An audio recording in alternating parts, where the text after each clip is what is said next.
see a lot of countries trying to de-risk their economy and reducing their dependence on one country.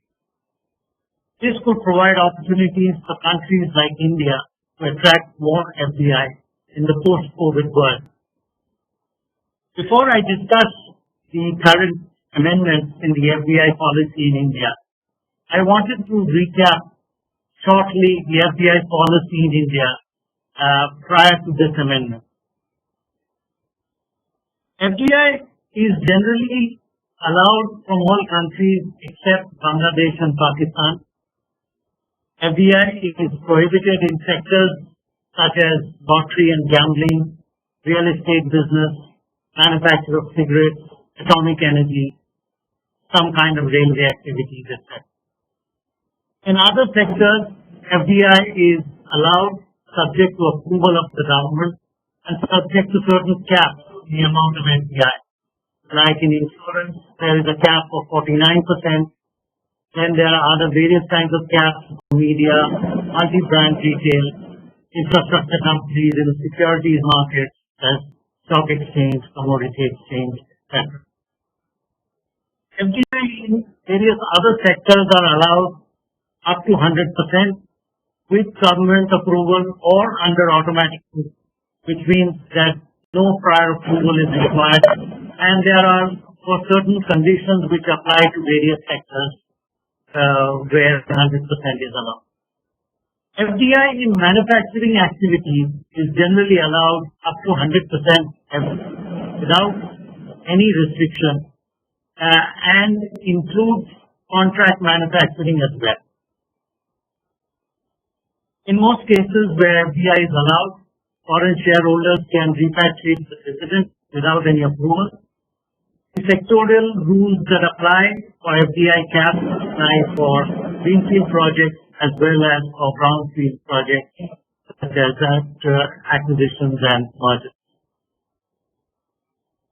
What has really been a matter of controversy recently is the amendment that India has made to its FDI policy on the 17th of April in respect of investments from countries which share land border with India. Provides that all investments by entities from such countries and investments whose beneficial owner is an entity located in that country or a citizen of that country will need approval of the government of India. These amendments have now been notified only yesterday and have now become effective by virtue of the notification under the Foreign Exchange Management Act, which regulates all foreign exchange transactions in India. So what is this amendment? Let us look at it in detail. What this means is that earlier restrictions which were applicable to Bangladesh and Pakistan are now going to be applicable to countries like China, Nepal, Myanmar, and Bhutan.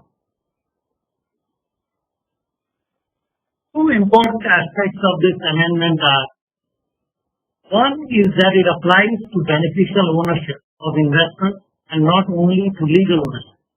What does this mean? What is a beneficial owner? As per the Reserve Bank of India circular, the term beneficial owner has been defined as a natural person who ultimately owns or controls an entity and or the person on whose behalf the transaction is being conducted, and includes the person who exercises ultimate effective control over the jurisdictional person. Now, again, we come back to the issue of what is control. Now, Section 90 of the Companies Act in India defines control to include the right to appoint majority of directors or to control the management of policy decisions exercisable by a person or persons acting individually or in concert, including by virtue of their shareholding or management rights through shareholders' agreements or voting agreements or similar manner. Now, let us take as an example, if an investment fund based in Mauritius invest in an Indian company and the fund is controlled by citizens of Nepal or other Nepalese entities, then such investment will require approval of the government of India. Since although the investment is held by a company from Mauritius, the beneficial owner of the investment is Nepalese entities, which are now restricted. Second issue about the amendment is it also applies to indirect transfer. One kind of such transfer is the investment that is made in a holding company of the Indian company, which may be located outside India. For example, if a German company has an Indian subsidiary, then the sale of the shares of the German company, for example, to a Chinese investor, will require approval of the government of India, since the sale of the shares of the German company would mean an indirect acquisition of the Indian company. Now, why is it that this amendment is raising a lot of controversy? The amendment which has now been brought about significantly restricts greenfield investment as well as brownfield investments irrespective of the sector in which it is made. While the preamble to the press note mentions that the intention of the amendment is to curb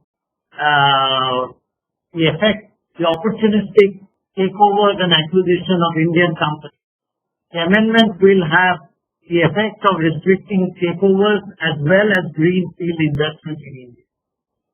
It appears that India has imposed stricter restrictions on FDI compared to other countries with regard to its neighbors. I am sure that there will be a lot of debate on these restrictions at a time when India is trying to promote manufacturing in India.